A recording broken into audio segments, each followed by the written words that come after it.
All right, there's a couple of people. Jose, is that correct?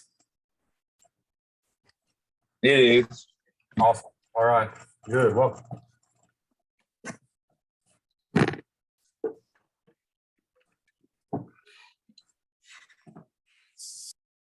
Chantel, are you on? Yes, sir. Good.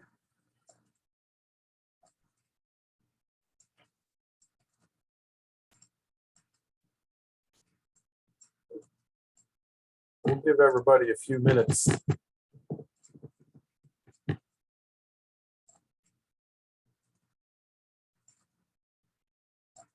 What's the most exciting thing y'all did for Christmas? Anybody? During the break? Just sit at home and rest?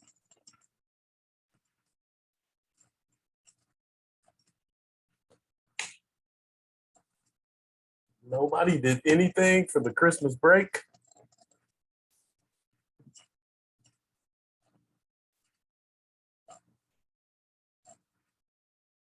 Nobody wants to say anything. That's why you're in an online class. I get it. I weren't born yesterday. Maybe the day before, but not yesterday. I worked a lot. Jose, where do you work? Right now I'm at the Delta Marriott, but Okay. I'm gonna go to Pulaski Academy in a cook position as well. As well, meaning you're about to pick up a second job. You'll be working two at the same time. Well, I'm actually debating that right now because I'm getting paid a lot more at Pulaski Academy. So that's going to be my full-time Monday through Friday. So I'm debating if I should keep the other one for one day, but it's not paying as well. So Decisions we all have to make. right. When I was in school, at one point when I was in school, I worked 3 jobs at the same time. And that gets rough. No such thing as sleep.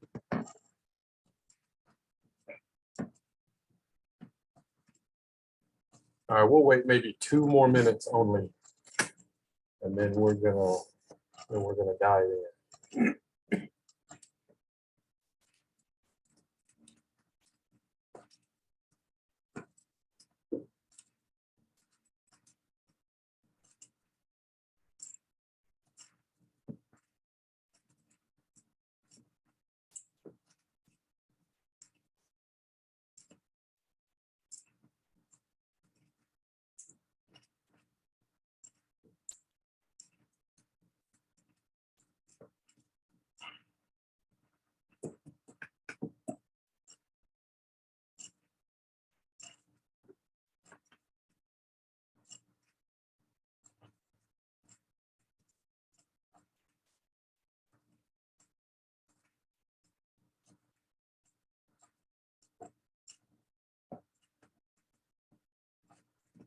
Okay, well that's it's not quite exactly 2 minutes, but that's kind of close enough. I like to start as close to on time as possible, and then tonight I'm not going to keep you very long. We're going to talk about expectations. We'll talk about Blackboard just a little bit, just to make sure everybody knows how to navigate Blackboard. We'll talk about getting a grade here, how your grade is going to come to be, what you need to do to make your grades, and how you're going to be graded in this class, what an online culinary arts class is gonna look like, and feel like, and, sound like, and taste like, and all of that. And I'll certainly answer any questions that you have. Before we dive in, we need to do a little bit of a technology check. You may not have planned on this, and so something we're all going to need to get used to for this class. I need to ask everybody to turn your cameras on so we can all see each other. But I need to make sure your cameras work. That's going to be an integral part of this class. and I want you to unmute your microphone and just say hi. It's basically making sure your microphone is working on your end, and I also get audio from your microphone on my end. So on your mark, get set, go. Everybody turn your cameras on.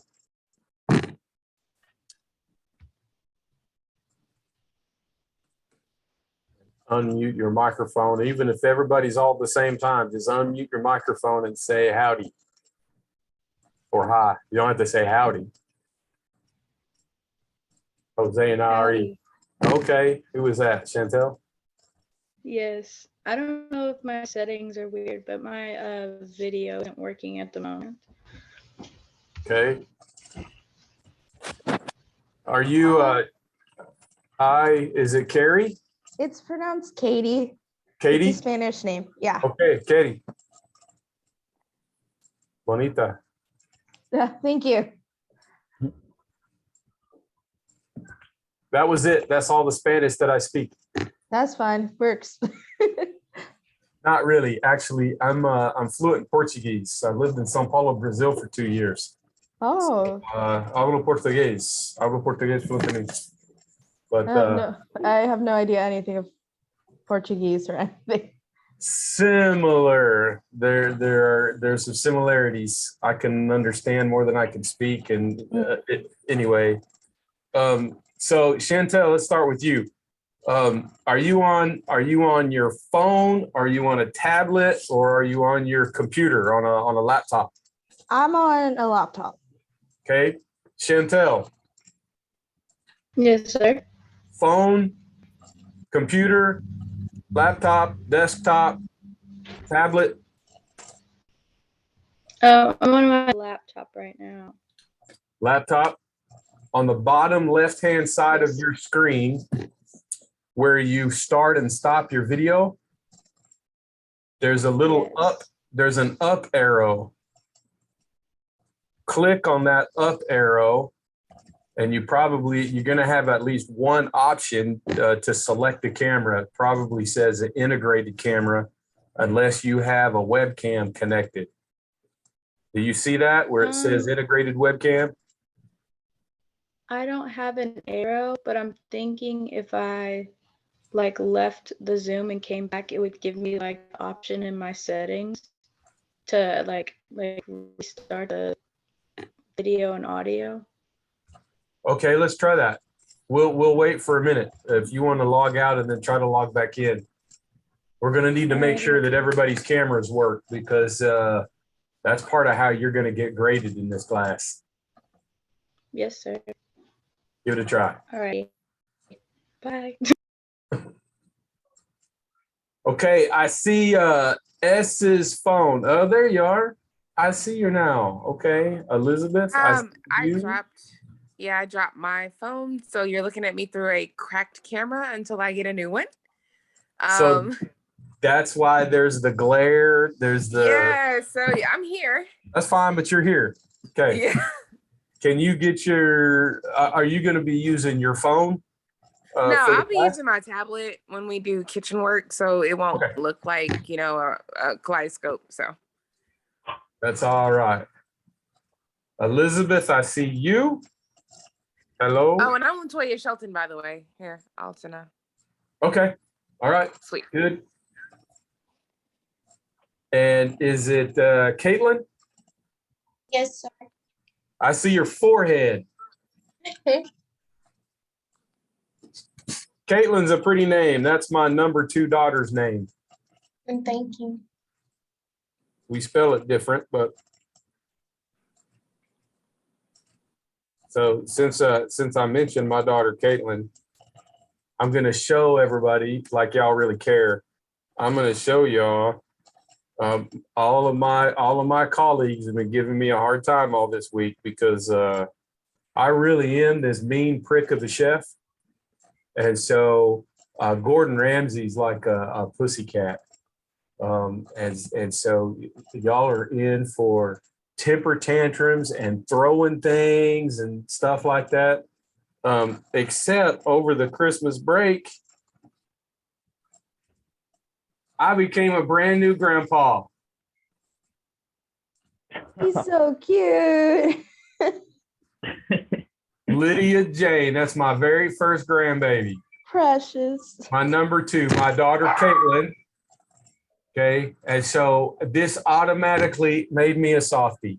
So I'm not a mean prick of a chef anymore. All of a sudden, so if I start getting mean or mad or something like that, just somebody say something about grandbabies, and then I melt. That's all it takes. It's all it's going to take. I guess this means everybody gets an A already for the whole semester. How do you like that?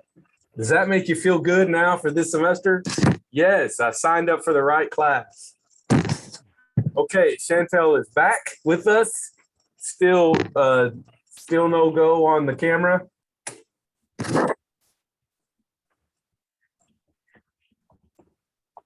No, sir, but I may next time I may just join through my phone. Okay, we'll figure it I'll out try between that. now and next week. How about that? Got you. Thank you. Okay. Okay, for now, just because it is the first day, and let's all get used to seeing each other and everything. Y'all keep your cameras on. I can also see your face, and if you're starting to doze off, then I know to throw in a joke or something like that. I don't do jokes too really well.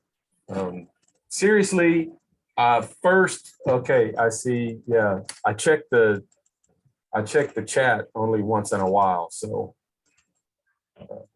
I see Latoya's here. Good. Look, let me start by introducing myself. Okay, a couple of you already know me, and you may have me for the second semester, and that's good and fine. For those of you that don't know me, I'm Chef Robert Hall. It is appropriate to address me. If you're here in person at the culinary school, any of the other people that you see in the chef coat that has this black striping on the outside, on the edges, the hem of their coats, they're all instructors. They're faculty and staff of the culinary school. It is appropriate to address all of us as chef.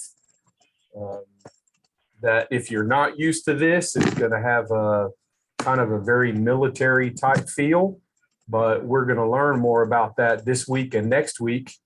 If anybody has any military background at all, the professional kitchen is going to feel like home.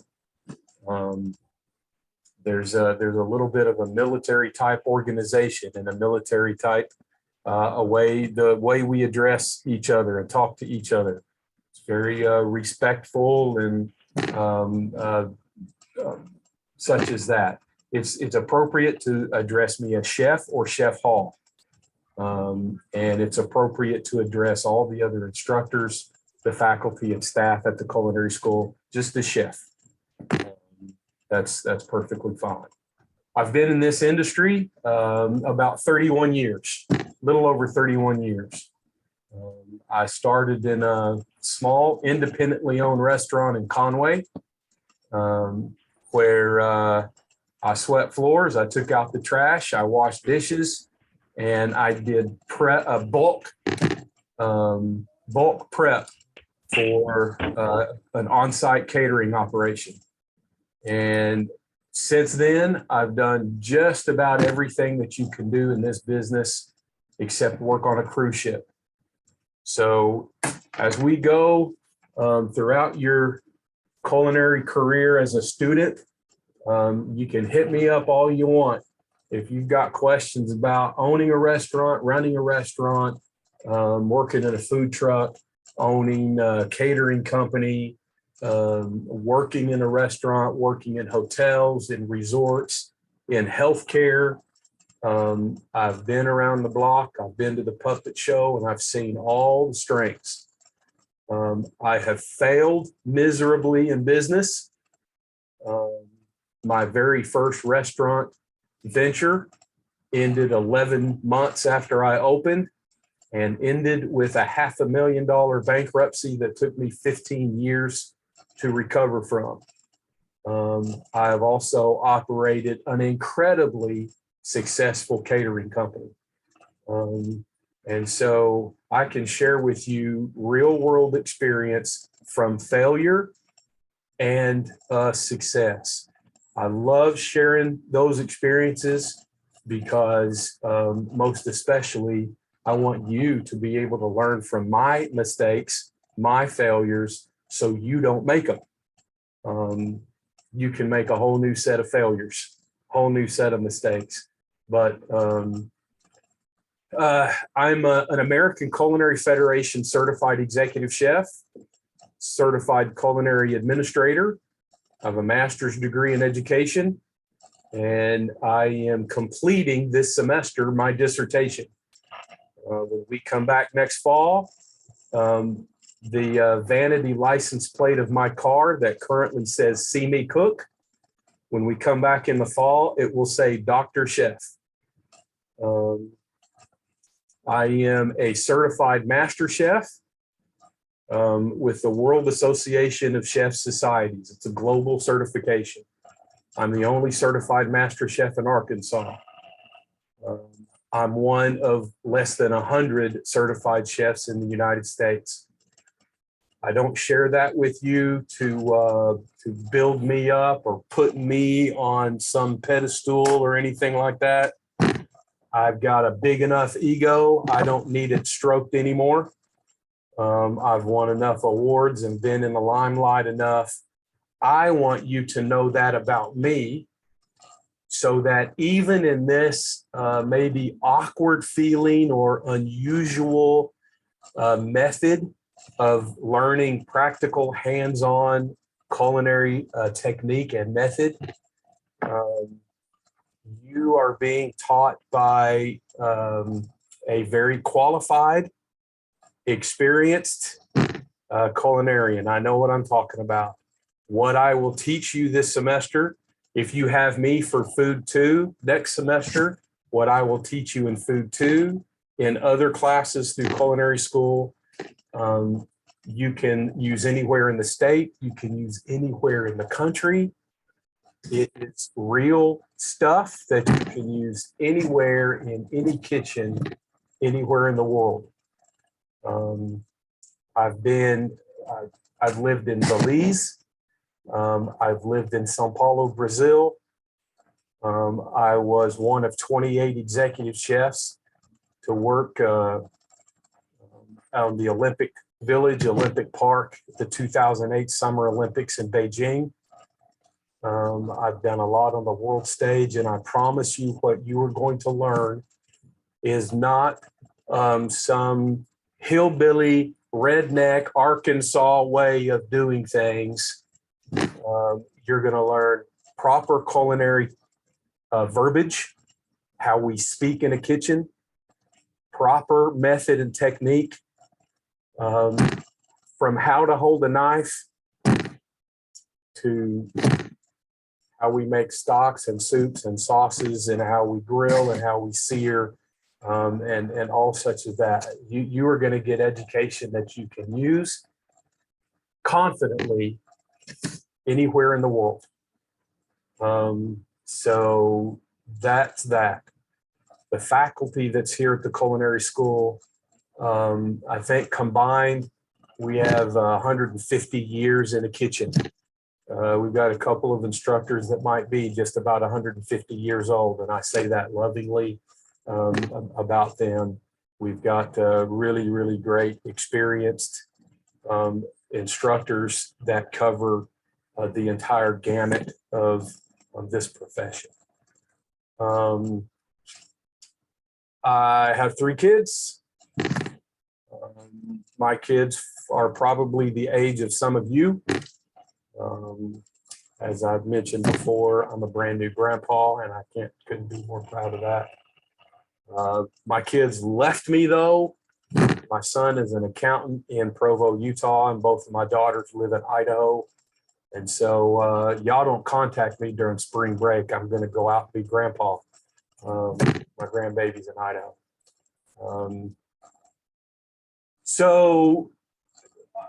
Usually in the in-person class, I take a few minutes and we kind of go around the room and I want you to introduce you.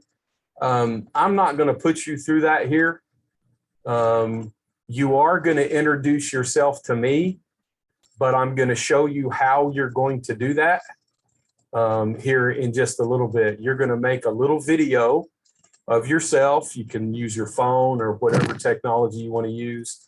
I'll show you what you need to do. You're going to just record yourself on your phone, 30, 45, 60 seconds. You're going to tell me who you are. You're going to tell me where is home. Where do you claim home to be? And why in the world are you here? Why do you want to do culinary school? Some of y'all are here because you want to run a restaurant. You want to be a chef. You want to own a food truck. You just want to eat better. Mom and dad said you had to go to college and you didn't want to study English. So everybody's got to eat. You came here to study school, study culinary arts. I don't know. I don't care. I want you to tell me why you're here. And you'll do this in a little video and you'll upload it. I'll show you how to do that here in a minute. Does anybody have any particular questions for me, about what we're going to do this semester before I share my screen, open up the syllabus, and anyone? So I'm a baking student. Mhm. So do I have to get the On Cooking book? Yes. Okay. Now listen, hold that thought. As we go through the syllabus, I'm going to talk about the materials and the supplies that you need. I might surprise a few of you. You can raise your hand in the camera, or you can use the, just raise your hand little emoji. How many of you already have purchased uniforms, textbooks, your knives? You got all the supplies you need for this class. You've already done it. Nobody? Good. How about this? How many have not purchased anything for this class yet? Good. Good. Good. Okay. See, I'm not a paid spokesperson for Mercer Knives. I'm not paid to endorse Pearson Publishing, our On Cooking textbook. So I don't care if y'all go to the bookstore and buy the books, and I don't care where your knives come from. Let me get to that. As we go through the syllabus, I'll tell you what all of your options are for the textbook, because like you, Kitty, if you're just taking Food 1 as your elective for your baking degree, this $250 textbook or $220 textbook, that bites all for just one class. For those of you that are culinary arts majors, On Cooking is your textbook for Food 1, Food 2, Food 3, Food 4, meat and seafood, stock, soups, and sauces. There's a different textbook for garde manger.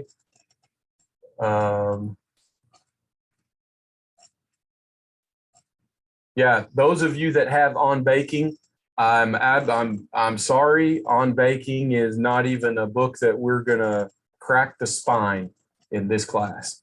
Everything in this class is gonna come from On Cooking.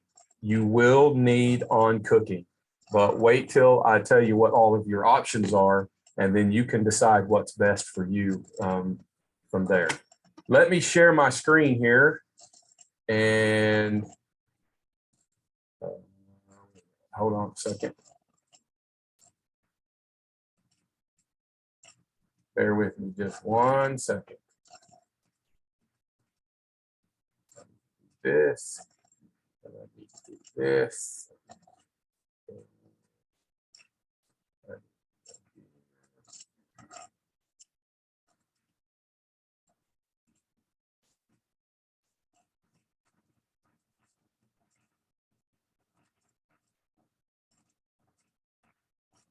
Okay. Now, hold on here. Technology is great when it all does what you want it to do.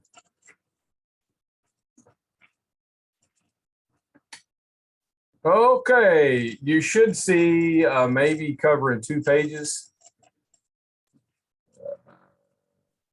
Yeah, I do. You see it? Okay. So let's just start with, I can shrink this down just a little bit. How's that? Do you just see 1 page now? Yes. Good. So this header, this stuff here at the top, if you come here to the culinary school, if you need to see me in person, in the upstairs of the culinary school, some of you, maybe you're a baking pastry major and you've taken classes before, you know your way around the school, you know where all the faculty offices are.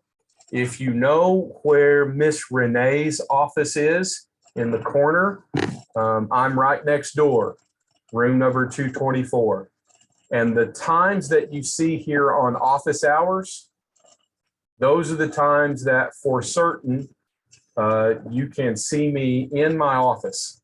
I will be here at the culinary school, sitting in my office. I may be writing, researching. I may be doing, I'm involved in several committees, faculty committees, and I've got a lot of assignments.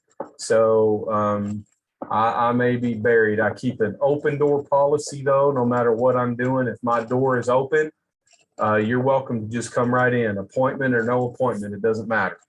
Okay. I'm usually not here on Fridays.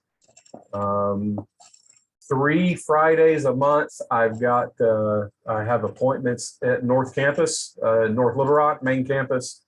And so if you need to see me on a Friday in person, just sometime in advance, we can talk, just make an appointment and I'll do my best. Okay, because it's kind of required of us, I have listed here my office phone number. Okay, y'all don't ever call it. You can call it to see if I'm in my office. If I'm in my office and it rings, I'll answer it. But if I don't answer it, I may be with somebody, I may be out of the office. Don't leave a message. That's the thing. Don't leave me a voicemail on my office phone. Okay. I'm one of those creative people. You can see a little bit right here. This is the very first week of school and the piles have already started on my desk. And I've got some papers that have already covered up my office phone. There's a little red light that flashes that tells me I have a voicemail waiting. And chances are I won't move those papers until I clean up to go home for the summer. So if y'all call me tomorrow and leave a message on my office phone, I probably won't get that message until May. Know what I'm saying? So because that's the case and I'm being transparent and that's my reality, I give you my cell phone. Not every faculty member will do this, but you see it right here on the syllabus, my cell. If you send me an email to my work email, I get that on my phone. If you send me a text, I get that on my phone. Obviously, if you're going to send me a text, please start your text with telling me who you are. Hi, chef. This is Jose, and I have a question, blah, blah, blah, blah, blah. Okay. Just tell me who you are. I have about 90 students this semester, and I teach a lot of classes, a lot of different things. And if you just jump right into your question, it may take me a while to put that question into context. If you tell me who you are, I've got a question about food one, that helps me out. I know how to respond a lot quicker. So feel free to text me anytime. If you text me at midnight or 3 o'clock in the morning, you're free to do that, but I'm not going to answer until probably the next morning. Okay. So there you go. This is kind of our leadership, the hierarchy of the culinary school. I'm the lead culinary instructor. Obviously, if I do something or say something that crosses some line, offends you in some way, you probably aren't comfortable coming to me about that. My immediate supervisor is our program director, the culinary school's director, Chef Jan Lewandowski. You can also go directly to the culinary school's dean, Miss Renee Smith. These are the people you go to if I've offended you, if I crossed the line. I don't anticipate that ever happening. I certainly don't do or say things in any intentional way. But if something crosses a line for you, please know that there is recourse. There's a place that you can go and you can file a grievance, or you can file a complaint about me or something that was done or said that you feel is not right. And I have their contact information here. For Jan and Renee, this is both their office phones here at the culinary school. You can certainly email them. They both get their emails at home as well, and are pretty quick to respond. Okay, let's go ahead and talk about the course materials. Okay, if you have been to the bookstore, if you've already ordered your textbooks off of this, I asked for these 3 books to be listed as required text for this class. On Cooking is the one book that is kind of the firm required text. I listed the other 2, the Math for Professional Kitchen and the J.A. Hinkle's, the Complete Book of Knife Skills. This Complete Book of Knife Skills is quite the Mac Daddy textbook of knife skills. Knife skills is the primary aspect of food production 1, and the knife skills portion of On Cooking is only about 8 or 10 pages. So just this semester, I've added this. It is not actually required. I'll refer to it. You will want to use this. If you don't want to buy it, you certainly don't have to. I listed it as required. It was kind of an executive decision because I learned over the break, if I list a book as optional, financial aid won't pay for it. Financial aid won't cover it. So your financial aid will only cover what I list as required. So this is listed as required, but I think a couple of these are back ordered. This may be one of them. I don't know. I certainly strongly encourage you to get this. This whole thing is all knife skills.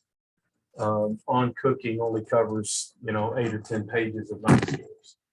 Okay, this is going to be a brand new textbook for the culinary school. Other classes, we are evolving culinary math in the culinary school this semester.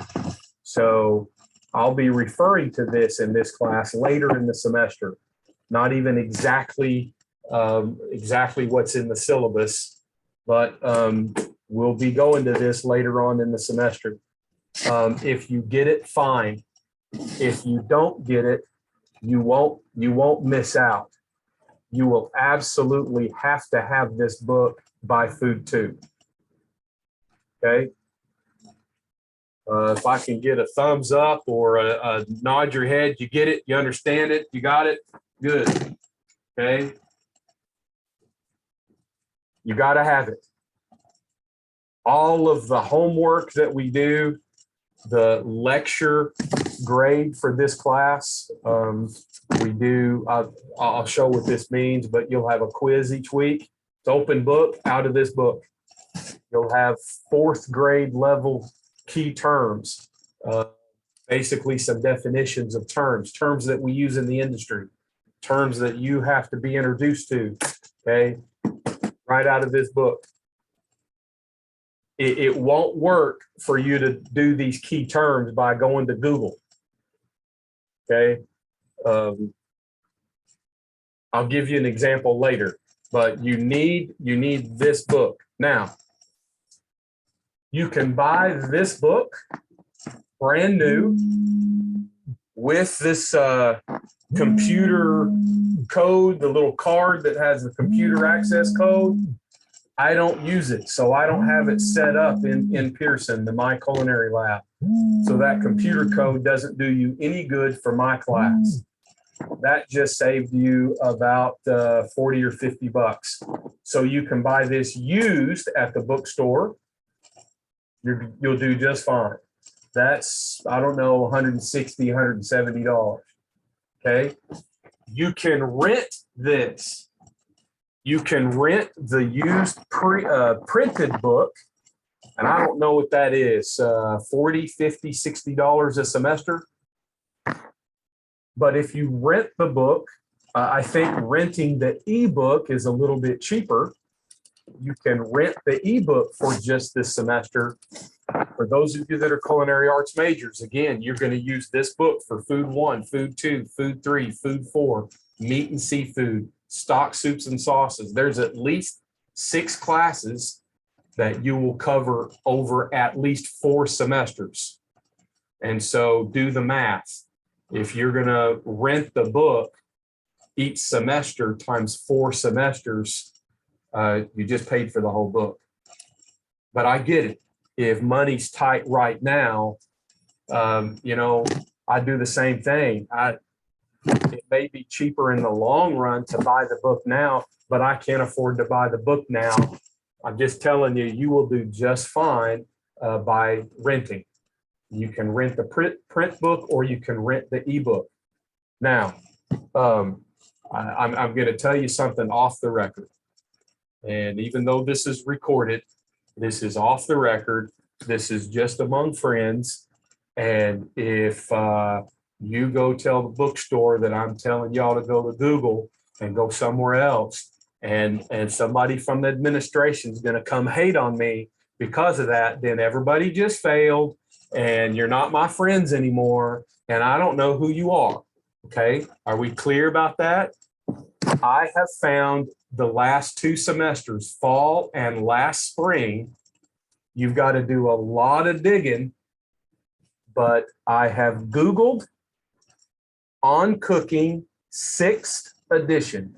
That's the book that we're using. This white cover with the beautiful tomato on the front. It is the 6th edition of On Cooking. You can find $25, $30 ebooks all over the internet. Okay. From different vendors. A couple of places last fall and at least one place spring a year ago, I found this book, ebook, a PDF, full textbook from cover to back cover for free. I cannot in good conscience share with you any of the free links. And I'll tell you, it's one reason why. It has nothing to do with, I've got to send you to the bookstore. It has nothing to do with that. The 3 or 4 places that I have found the textbook where you can download it for free are not very reputable websites. I have downloaded 2 free e-versions of this textbook, and they've worked just fine. I'm the son of an IBM engineer. I'm a little bit of a technology geek, and I know how to fix some things if I were to get a virus or download some kind of bug in the process of doing this. Y'all know what I mean? Some of these peer-to-peer sites and stuff like that. They're you do this at your own risk. But I'm telling you, you just need the book. If you can find a $10 version that you feel confident of paying that $10 and downloading, knock yourself out. You don't need to go spend $200 on the textbook.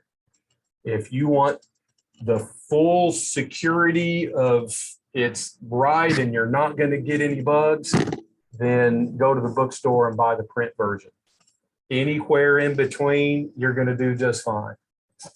If money is real uber tight, you need to give us probably until about middle of next week. We have a surplus of textbooks here at the culinary school. They're being transferred over to the library, the main library, the North Little Rock campus, where you would be able to check out the book for a semester. If you don't turn it back in, you'll end up having to pay for it, or you're on a registration hold, a library hold, transcript hold. We're not doing that directly from the culinary school. It'll have to be done through the university. That won't be set up for at least another week. Okay. In the interim, I'll show you where it is, but on Blackboard, I've given you the section of the textbook that we need for week 1. And I've given you the section of the textbook that you need for week 2. So your first 2 weeks of work in this course, I've given you the on cooking. I've scanned them, I've given you that stuff in Blackboard. That's going to buy you a couple of weeks to get all your supplies. All right, that's my soapbox about at least our textbooks. Before we go on, does anybody have any burning questions or anything about textbook? 3, 2, 1. Bueller. I'm good. Ferris Bueller's Day Off is kind of one of my, as an educator, is one of my favorite movies. So that's what I mean if you hear me just saying Bueller. You know the movie I'm talking about? Ferris Bueller's Day Off? Y'all don't know what I'm talking about? Oh, well, I'm a child of the 70s and the 80s.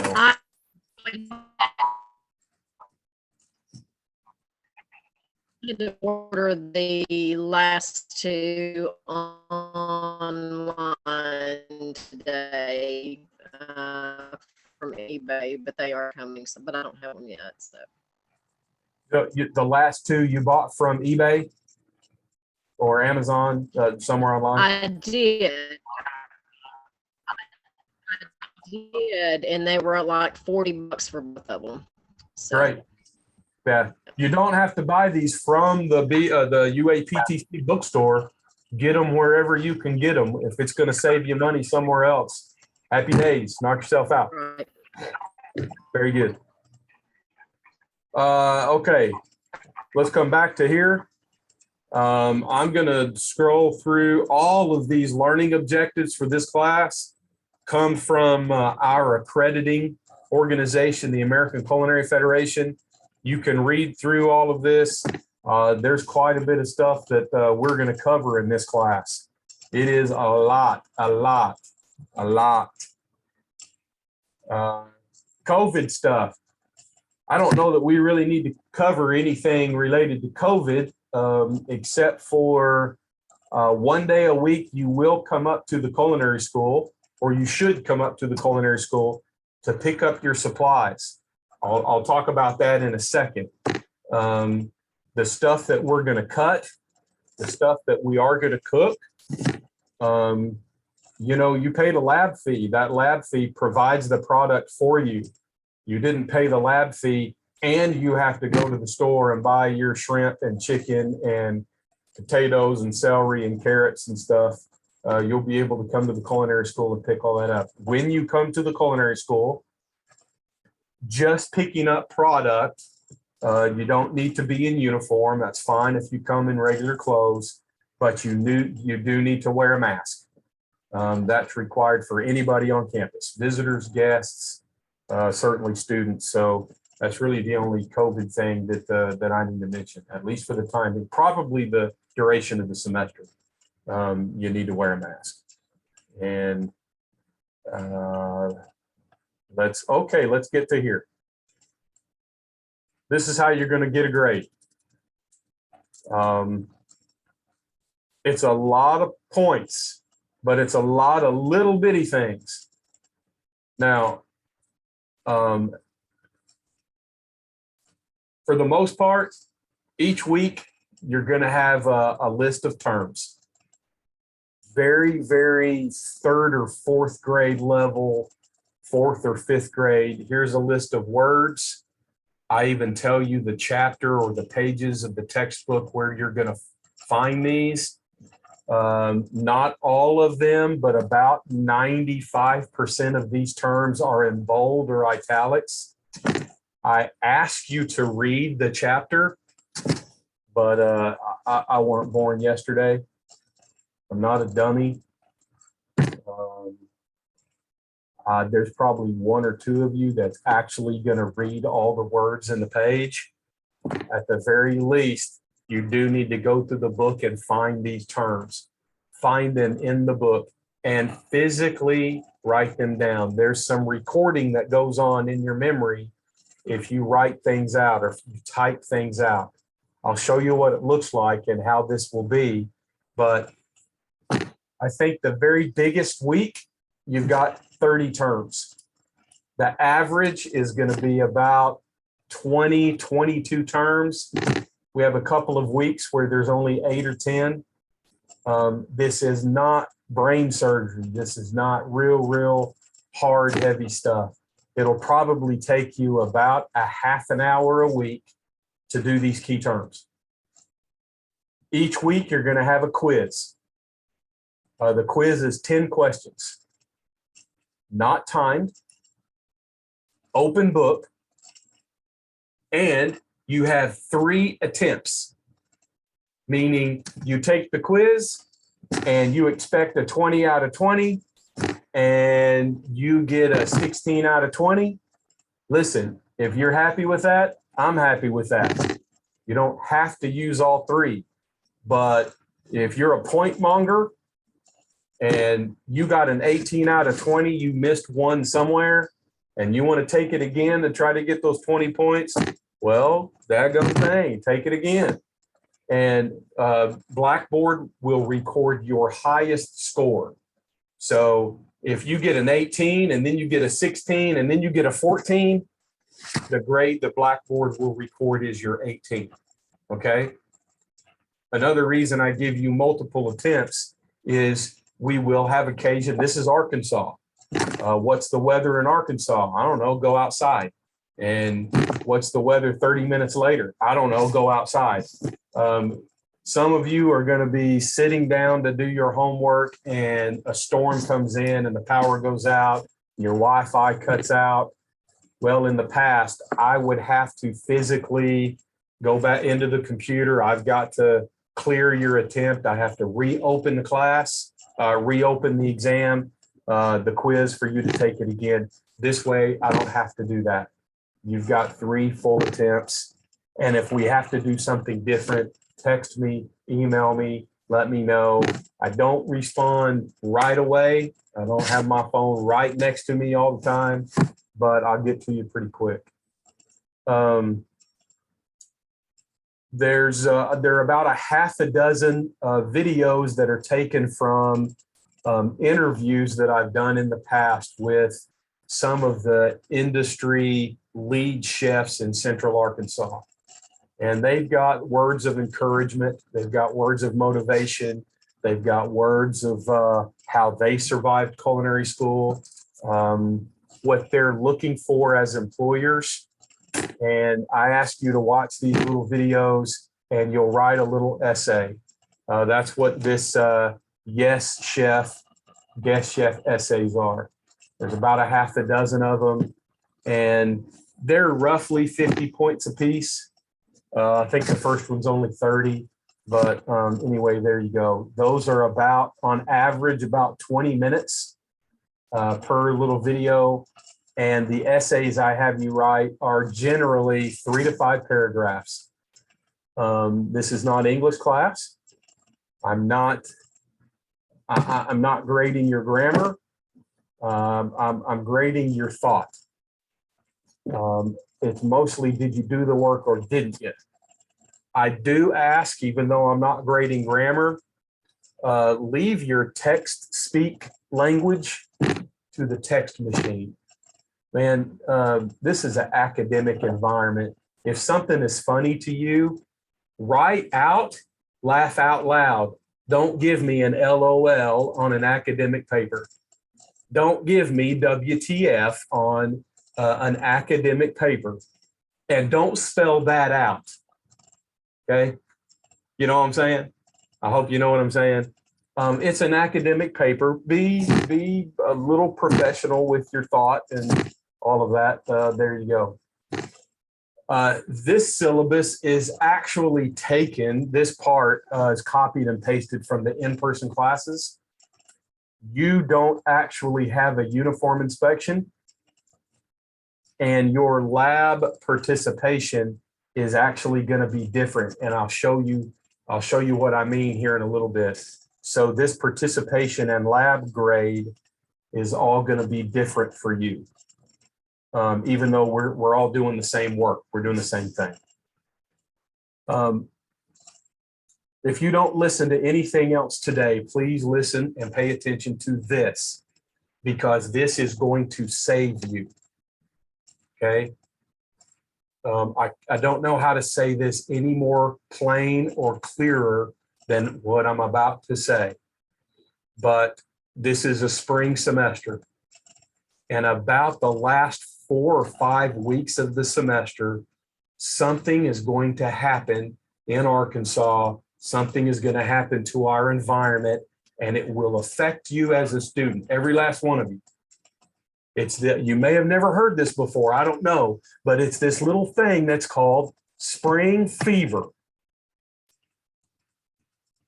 You ever heard of spring fever? We come out of this cold and it's gray and dreary. I went outside about 12:30 today. Y'all, I'm bald-headed, and I don't carry earmuffs or anything like that, and I walk right back inside. The breeze is cold, and it was cold, and nobody wants to go outside, and nobody wants to do anything. And then all of a sudden, magically, it's going to be April 5th. And like God turned the heat up on the thermostat, and suddenly it's going to go from 15 degrees outside to 55 degrees to 75 degrees. And even though the water is really going to be too cold, when it's 75 degrees outside, clear, blue, sunny sky, the last thing you want to do is schoolwork. You want to go to the lake. I grew up on Greers Ferry Lake. I know spring fever, but listen, the last 3 weeks of this semester, you will have an oral presentation. You will have a final practical exam, your hands-on cutting and cooking exam, and you will have a final written exam. 30% of your grade, and you have to have 70% or better to pass. 30% of your grade is going to be in the last 3 weeks. If you let spring fever get you and you shut down the last 3 or 4 weeks of the semester, I give you the grade that you earned. And a couple of you know, a couple of you that are here right now, and a couple of you that will get the recordings, y'all know that the opportunity for you is the same week after week after week. Don't come to me at the end of the semester and ask me about extra credit when you shut down and didn't do any of your regular credit. You know what I mean? One of the things we learn in this class just by practice is self-discipline. It's required for us to be good professionals in the kitchen. And part of that self-discipline is going to come in the last third of the semester when it's beautiful outside and I just don't want to do schoolwork. I'm finishing a doctorate, y'all. Like I said, I'm a student just like you. I have a bachelor's degree. I have 3 master's degrees, and I'm finishing a doctorate. I've been in school longer than some of y'all have been alive. And I know those feelings. I just don't have it in me today. But listen to me when I tell you, especially in this class, we have about 3 hours that on average that we will be together in this Zoom. But our lab classes are really designed to be 6-hour classes. So you need to give yourself at the very least, and I would encourage you to do this, set aside a regular schedule. You need to give yourself 2 hours a week that outside of this time that we're together on Zoom, you need to give yourself another 2 hours a week that you do the key terms and you do the quiz. If there's an essay, you write the essay. If you do that, then and you're really focused and dedicated for that block of time, you can get all your homework stuff done inside of about an hour and a half. So if you've blocked off 2 hours, you're golden. Is that clear? Does that make sense? You know, this is a 6-hour class. This used to be a 6-hour block. Well, you start food 1 at 2:30 on Thursday. We don't start Zoom until 5:30. Or say you start at 3:30. You knock out your key terms and you do your quiz. You gather your supplies together in the kitchen, and then it's time for us to Zoom, and we're going to cut together and all of that kind of stuff. That's my advice, but you've got your life and you've got work schedules and all of that. You do you. But if you block out a couple of hours, you're going to be straight. If you submit things late, 50% right off the top. So things are due. Everything in the week is due Sunday night at 11:59 p.m. If you turn it in at 12:01 and then send me an email that says you had technology problem, you submitted it at 12:01. I'm sorry about your technology problem. You should have done it Saturday night. So you would have had all of Sunday. You see what I'm saying? Don't be a last minute person. Okay. And the last thing about this, I'm an Army veteran. I come from the JAG Corps. I was a legal specialist. I'm the son of a 4th-generation Marine. And I don't know, the discipline that I have in me in here, 69.7% is a 69.7%. That's not a 70. That's not a C. That's not passing. Are you tracking? Some of you today are, I'm going to get an A. I'm striving for 100%. Okay. I promise you, I am the easiest grader on the planet. For the most part, you just need to do the work. I overlook misspellings and things like that. You just need to do the work. You write the essay. It's a 50 out of 50 if you wrote the essay. If you didn't write an essay, but you gave me 3 or 4 bullet points, well, that's a 25 out of 50 or a 35 out of 50. You see what I'm saying? You do the key terms or you didn't do the key terms. It is super easy to make an A. All you have to do is do the work and do it on time. If you don't do the work and you don't do it on time, I have one little set of opportunities for extra credit, and I'll mention that just before we wrap up here in a bit. Does anybody have any questions about all these points and how we're going to get a grade? I just have a question about the final practical. How is that going to work? So We are going to learn in this semester, in this class, 26 classical cuts. These 3 knife skill exams that we have throughout the semester will be based on 5, each exam will be based on 5 of those classical cuts as we learn as we go. Your final practical exam will be 15 cuts, and you will submit 15 cuts. I think you'll have 8 or 10 of those will be photo evidence of cuts that you've already done, and 5 to 8, 5 or 6 of those cuts, you will actually submit a video of you doing the cut, and I give you a time limit. Now, since you've mentioned that, let me tell you one of the benefits that you have as an online student versus your in-person classmates. Think about one of these exams. If we're going to dice an onion, I give the in-person students 1 onion, dice the onion. When they're doing the practical exam here in person, 1 onion, it's a one-shot deal. And I grade the onion that they dice. Okay. You're going to submit 1 picture, or you're going to submit 1 video. Well, guess what? If you don't like how that first onion went, guess what you get to do? Take it off the board, clean, wipe everything down, and go get another onion. Okay.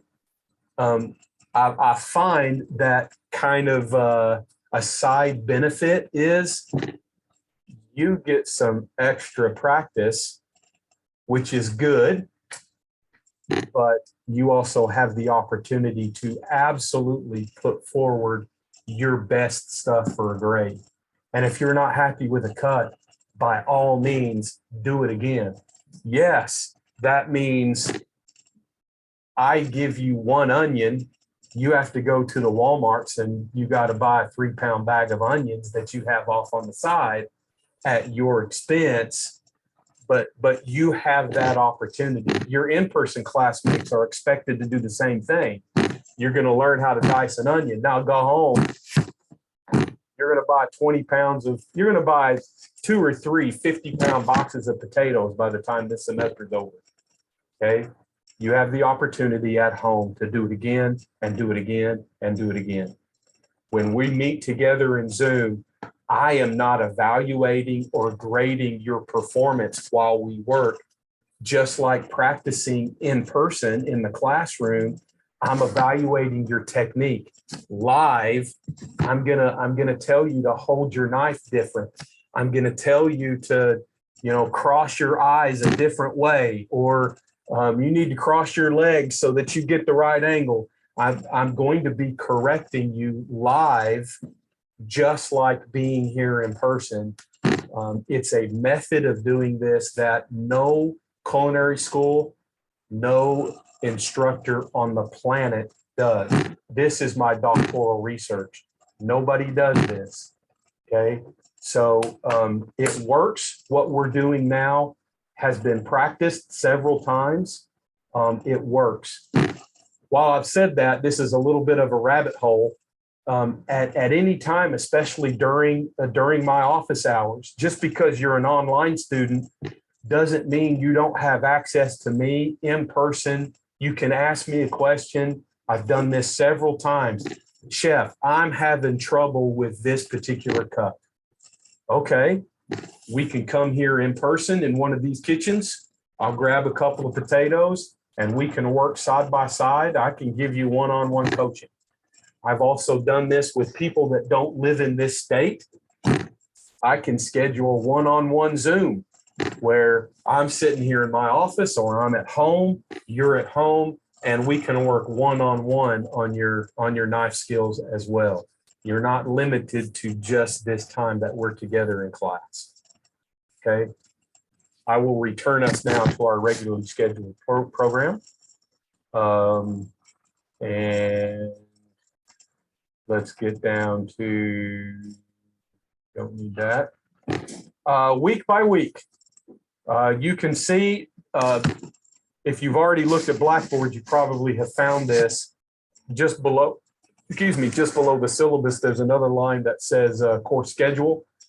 It is just this 3 or 4 page course schedule grid.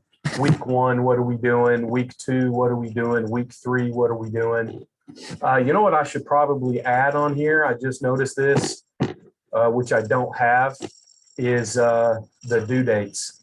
I could add a line right here so you can physically see what the due date is. But you see the dates for week 1. You see the dates for week 2. The due dates for week 2 stuff is that Sunday, January 30th at 11:59. That is true all the way down the semester. Here's the 2 exceptions. This week, week 1, we're in the learning curve. This is food 1. For some of you, this is absolutely brand new. Migrating and working around Blackboard for 1 or 2 of you is absolutely brand new. So week 1 and week 2 is all due January 30th. After that, week 3, what is that? February 6th. Week 4 is due February 13th. The other exception, just like week 1, is when we come down here to spring break. Whatever we have going on here this week, week 9, you've got 2 weeks to do this stuff, and it's easy stuff. Except right now, I'll show you Blackboard in a second. Week 1, week 2, and week 3 are open right now. By the end of the weekend, all of the rest of the semester will be open. You can do the key terms in advance. You can do the quizzes in advance. All of the homework things. Week 6, there's 1 discussion board. You can make your initial discussion post now. You don't have to wait until that week. Do the stuff in advance. That's certainly advisable. But you can also see what the cuts are that we're doing, and if we're going to use those cuts to make some kind of food in class. Okay. For us, for the online class, when we're together in this Zoom session each week, we are primarily going to focus on the knife cuts. I give you the ingredients the same as the in-person class. I give you the ingredients, and you will see the recipes in each week's folder. I give you the recipes for what we're doing with those cuts, and you can cook that food at home if you want to.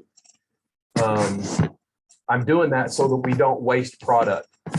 You do the cuts, and you can utilize those cuts. If you want to make this food, fine. If you don't want to make this food, that's fine also. Cooking methods, the cooking of food, reducing sauces, mounting butter in sauces, searing, grilling, deep frying, stir frying, pan frying, all that stuff is what we do in food 2. Food 1 is primarily these knife cuts. So when you come each week to the culinary school to pick up your product, you're going to pick up potatoes, carrots, onions, garlic. Here this week. So we don't start until week 3. You'll pick up an onion, a carrot, and I think a couple of ribs of celery. Okay. Week 4 and week 5, you're picking up basically the same stuff, and you're going to get garlic, probably spinach or basil. You're going to get some tomatoes. You're going to get a couple of oranges. You'll get a potato, and you'll see we do the same cuts in 2-week blocks. Generally, the first week, even in Zoom, the first week, we're going to spend most of our time together with me showing you how to do this. We'll do a little bit together. The second week that we're together, I'm just going to watch you cut. Okay. All the way down. And I'm not going to take time to break down each and every week. You can see it. Anybody have any questions about this? So look, well, I'll show you this in a second. That's pretty much the long and the short. Your uniform. Beginning week 3. This is week 1. Beginning with week 3, I'm asking you to be in uniform, just like you're in the kitchen here, just like you're in a kitchen at work. UAPTC chef coat. I won't see your feet, but I hope you would be in non-slip shoes. You should be in black pants. You need to get used to some baggy pants, chef pants, not stretchy pants, not yoga pants or sweatpants. Those aren't safe in the kitchen, but you need to have your hair restrained, covered, put up in a bun and covered and put away. And you need to have one of these UAPTC hats. Here's kind of the baker's beanie thing. A lot of you can cover your hair all up in the back of one of these. Or, you know, you can do what I do and just make it all go away. I've got a little bit of hair right around here. And, you know, no hair, I don't know. You too can be as sexy as chef if you want to do this. And then anyway, we'll just leave that there like it is. Get used to when we work in the kitchen, beginning week 3, no earrings, especially no hoops. Okay. Food service sanitation, your serve safe class tells you that stud earrings are okay. In my professional experience, I've had on more than one occasion someone lose an earring back somewhere in the kitchen. Do you know how pissed off a chef gets? A general manager, a food and beverage director, whenever we have to throw out 80 gallons of something because we can't find an earring. You don't want to serve that to people. So my request, even though ServSafe says it's okay, my request is to get rid of the earrings. Piercings, if you have them, if they're surgically implanted, they need to be covered up with a Band-Aid or just covered. Okay. I don't care about your tattoos and things like that. It's the stuff that can fall out. The stuff that causes a sanitation hazard. Rings. The National Restaurant Association allows one solid, no studs, no rocks of any size. You can wear a solid single ring, like a wedding ring. Engagement rings, if you're married, ladies, if you wear your wedding band and an engagement ring, the engagement ring at least needs to come off. Now, again, personally, I like to see clean hands. I haven't worn my wedding ring. My wife keeps my wedding ring in her jewelry box. I haven't worn it in 25 years. Early in my career, I got an infection, and it was really gross just because of soap, beef gack, chicken gack, onion gack, all the stuff that collects. You know, it's like having unclean fingernails. It's just really gross, and it collected over a few years, and I got an infection. I almost had to have I almost had to have the ring cut off because the infection was so bad. I got it off, and it took several weeks to heal. I don't have scars or anything, fortunately, but I haven't had a wedding ring on since then. No rings. And when I'm in the kitchen, my watch comes off. No bracelets, no nothing. Bare wrists, bare hands, bare face. and all the hair put up and put away. Any questions about that? Even at home, because eventually you're going to have food 2 here, or maybe you want food 2 at home online. Food 3 and food 4 are working in the restaurant downstairs, and you can't have that stuff on you in the restaurant. So there you go. And there you go. Okay, I'm going to stop this share, and I'm going to open up Blackboard just so we can dance through Blackboard real quick. Do I need to? Listen, I don't want to bore you with stuff that you have already gone through. Is anyone, you can give me a thumbs up or thumbs down, or you can just put something in the chat. You're good with Blackboard. You can get in Blackboard. You've gone in Blackboard. Give me a thumbs up or a yes, chef. We're good with the Blackboard. Everybody's good with Blackboard. Happy days.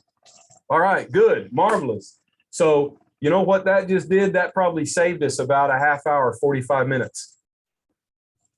So let's do this. Assignment by assignment.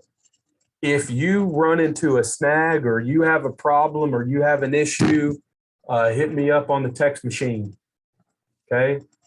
And we'll go through those things one at a time, Does anybody have any questions about anything? This class, you had some questions coming into tonight that I haven't addressed yet. I just wanted to give you expectations. This is going to be fun. Question. Yes, ma'am. Go ahead. Do you go by Elizabeth or Liz or Beth Elizabeth. or Lizzie or okay, Elizabeth? You were telling us that we could pick up our ingredients. When do we do that? Okay, this is going to start. It's a great question. Our class is Thursday evening. Our carts are built by another class, product identification. Y'all will take that for your degree. Maybe one or two of you might be in product ID. If you're in the Monday morning product ID, the cart for our class is built then. And so every Monday by about noon, 1 o'clock in the afternoon, Monday afternoon, our product is ready for that week. So you can come to the culinary school if you want to make notes. The purchasing people, the product ID people, yes, you can pick it up after class on Tuesday. Monday afternoon, say after 12 noon until about 3:30. Tuesday and Wednesday from about 8:30 in the morning till about 3:30 in the afternoon. The purchasing people are here. They're downstairs. You can have easy help until you get used to where everything is. Come during any of that time.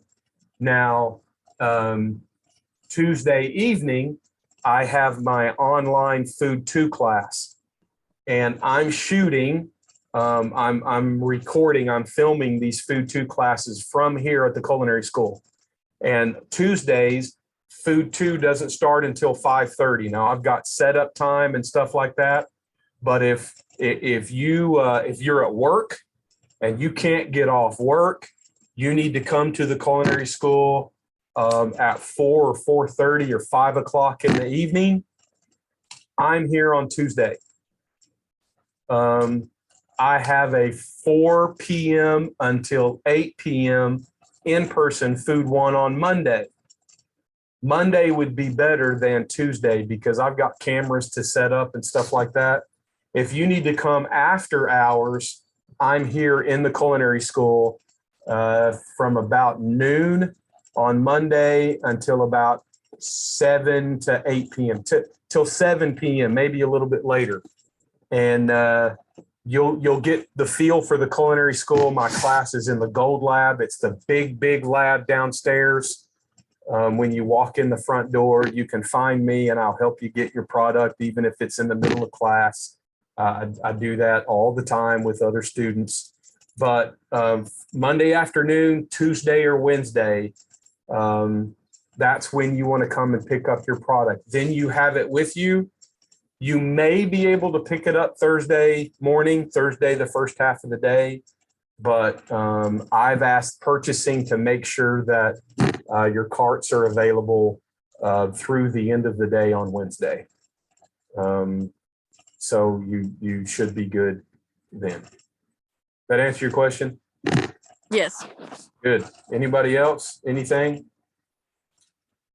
Listen, if for any reason, okay, was go ahead. just- Go ahead. Go I ahead. was just wondering, since I'm a baking student, are there any knives inside? Since we do get a couple of knives in our kit, in the baking kit. Your baking Gonna be kit's fine. fine. Your Okay. baking kit's fine. I didn't mention the knives. Okay. I do certainly recommend that you get the Mercer knife kit from the bookstore. They're quality knives. They're knives from a professional standpoint that you will carry with you the first decade of your career easily. Okay. They'll last a long time. They're good knives. You need, if that's too expensive and money is an issue, you need a chef knife, you need a paring knife, and you need a hone. A hone is that sharpening stick. Okay. I'm going to break it down next week, and I'm going to do some show and tell with different kinds of knives. I don't get paid to endorse Mercer. It's the school that has a partnership with Mercer. That's the brand of knives that they sell at the bookstore. They're good quality knives, but if you need something a little more on the cheap, first I would suggest you go to Amazon and look up Mercer knives on Amazon. You can get all kinds of student kits that have other stuff in it. As long as you have the sharpening stick, a hone, you have a chef knife and a paring knife, you're going to be just fine for food 1 and food 2. Your baking kit, in addition to all of your fondant supplies and your piping bags and tips and your chocolate, your candy supplies.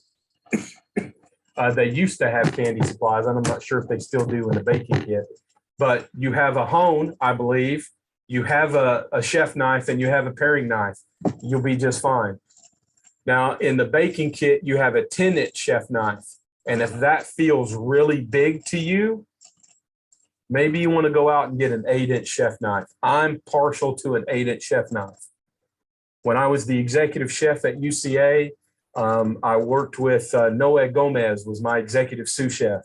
He's smaller than me, shorter than me, smaller hands than me.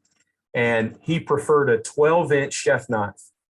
I thought that thing was a lightsaber or a samurai sword. That's a huge thing. I hated using his knife because it's daggone bigger than I am. I'm taller than 12 inches, not much, but there you go. It was a huge, huge knife. I'm partial to 8 inches. But that just goes to show you that the size of the person or the size of the hand has nothing to do with it. It's all about what feels comfortable to you. And so your pastry kit has a 10-inch knife. I think that's big. But if you think that's comfortable, okay, fine. The technique and the method is the same. Okay. If you really want to go on the cheap, you can go to Walmart and buy Farberware or Chicago Cutlery or some cheapo crap knives like that. And I'm going to show you next week how to make those work in a commercial, professional setting. I only ask that please, please, please give yourself at least a year of culinary school.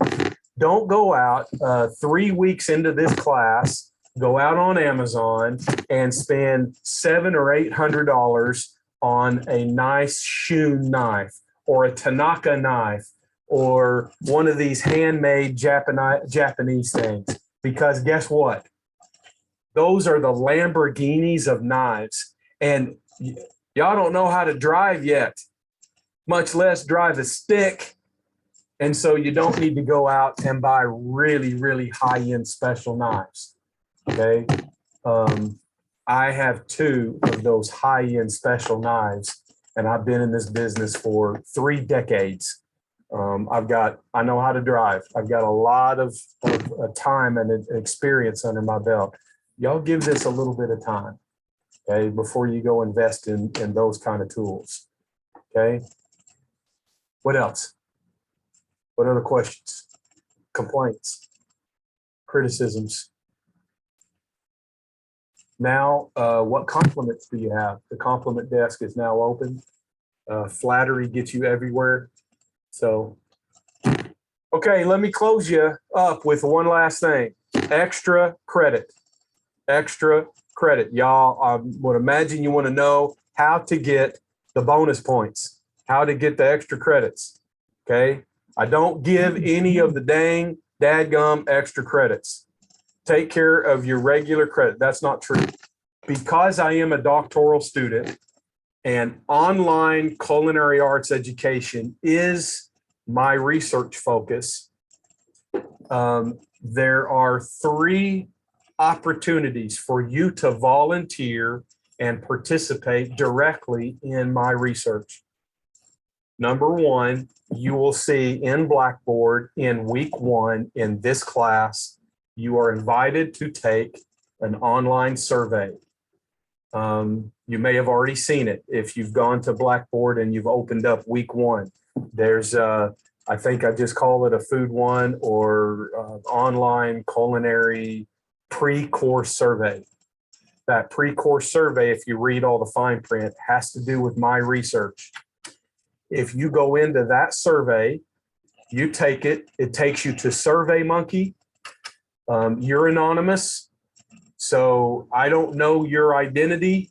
There's no way for me to track it down. If you think online learning is the dumbest thing on the planet, I want to hear from you. If you're sitting on the fence or if you think it's the best thing since sliced bread, I would love to have your opinions and your preferences and your perceptions.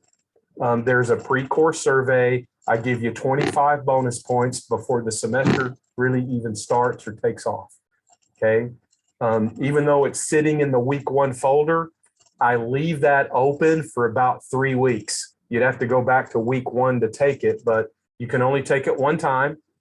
And all I'm asking for is at the end of the survey, when you get out of it, if you've ever done SurveyMonkey before, when you finish a survey, there's a little screen that says, thank you for taking this survey. If you take a screenshot of that and just email me the screenshot, then I go into the grade book and I pop 25 bonus points in an extra credit column under your name. You will have that opportunity again at the end of the semester, a post-course survey. There will be another 25 extra credit points there. Now, I'll go ahead and tell you, and I'll remind you again near the end of the semester, one of the hallmark aspects of my study is the practical exam. I do a special for research purposes only. I do a special knife skills test at the end of the semester. If you are willing to volunteer for that knife skills test, it is done in person. It's all done at one time. It's done live in the Gold Lab here at the Culinary School. I have 3 other evaluators. I will not be evaluating, but I'll be present. I'll be there. These evaluators won't be able to identify you as online students from the in-person students. And that's a very important aspect of my study. This helps to show whether or not the instruction that you receive, it's not about my skill as a teacher, it's about are you able to pick up the same techniques and method? Are you able to learn the same stuff that the in-person students learn? And so you'll take the same knife skills test. It's not for grade, but I give you 2 big bonuses for that.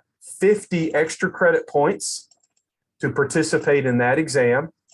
And I exempt you from the course practical exam. So that's not bonus credit, but it's as if you never were assigned the practical exam in the first place. So that one exam is worth almost 200 points to you. But the actual extra credit to your score, to your final grade, 25 points for each of the pre-course and post-course survey, and 50 points for this research study practical exam, for a total of 100 points. And I pretty much don't give, no matter what, 100 extra credit points is kind of the max that I award.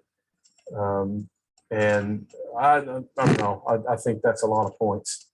If we come near the middle or end of the semester, I'm really sincere that the only way you're going to find yourself in any grade problem is if you don't submit anything. I had one student in all of my years of teaching. I had one student in Food 1 online. I won't say if it's a he or a she, and I can say it was last semester because it was. I had 21 students in that online class. So that was a big class. This student didn't do a single piece of homework. Zero. This student attended almost every Zoom, but didn't submit what was required for grade.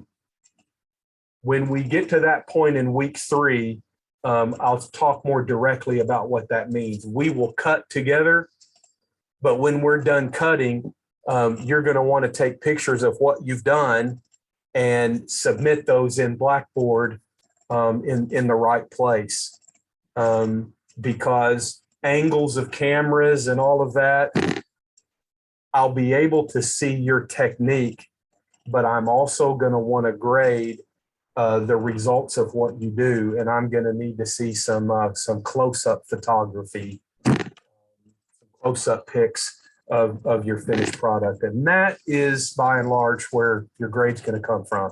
If you don't submit anything, you're not going to get a grade, and really that's on you. That's the only way you're going to find yourself in grade trouble. I promise you. If you put forth the effort, you do the key terms and you answer all those terms, if you take the quiz, it's open book, it's not brain surgery. Anyway, that's all I have to say about that. I'm done for this evening. Okay, no, I got one more thing. I always have something. Here's the last thing. If y'all notice, probably in the top left-hand corner of your screen, there may be a little red dot that's blinking on and off. Do you see a red dot on your end? Does it say recording, or do you just see the red dot? Okay, this is recorded, okay? Even in a couple of weeks when we physically start cutting together, life is life.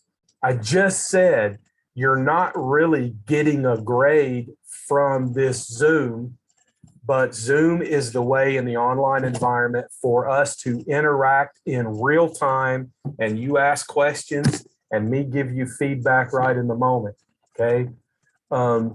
If you have to work late one day, if the baby's sick, if you got a flat tire coming home from work and you're stuck somewhere, heaven forbid you find yourself in the hospital or you're taking care of mama or whatever the case may be. If life gives you lemons for a week and you're not able to log into the Zoom, I'm going to start at 5:30. And if there's only one or two of you here, then there's one or two of you here.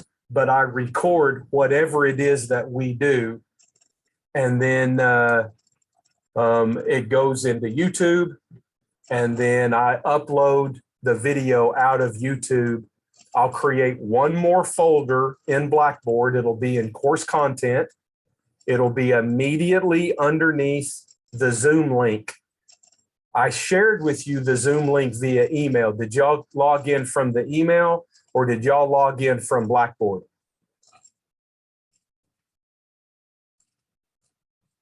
From Blackboard. From Blackboard.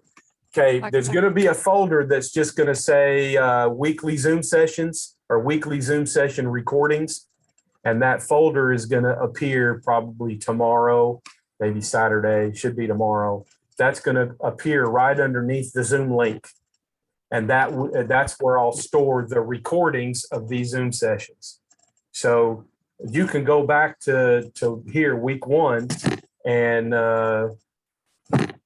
if you want to see the Zoom again for whatever reason, I put it there, but it'll be there also if you have to miss a particular week. You don't actually miss. You can go back and see what we did. See the feedback that I gave to everybody else, because we still learn from that. Now that really is the last thing that I have for tonight, unless there's any other questions. Going to be a fun semester. Anybody have anything else? If anything comes up, text me, email me. Have a good rest of your night. And where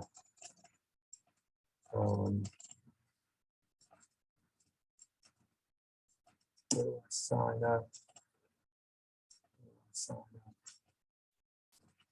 What do you mean, where do I sign up? Sign up for that practical exam at the end.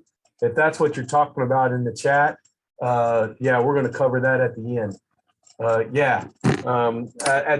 When we get closer to that, so probably about week 9, week 10, week 11, I'll tell you how to sign up for that practical exam. I really do need at least maybe 2 of you that are willing to do that extra practical exam. We'll cover that when we get there. Y'all have a blessed night. If you have problems getting product, if you have questions about anything, holler. Let me know. Bye-bye. Ciao, Zinho. Until next week.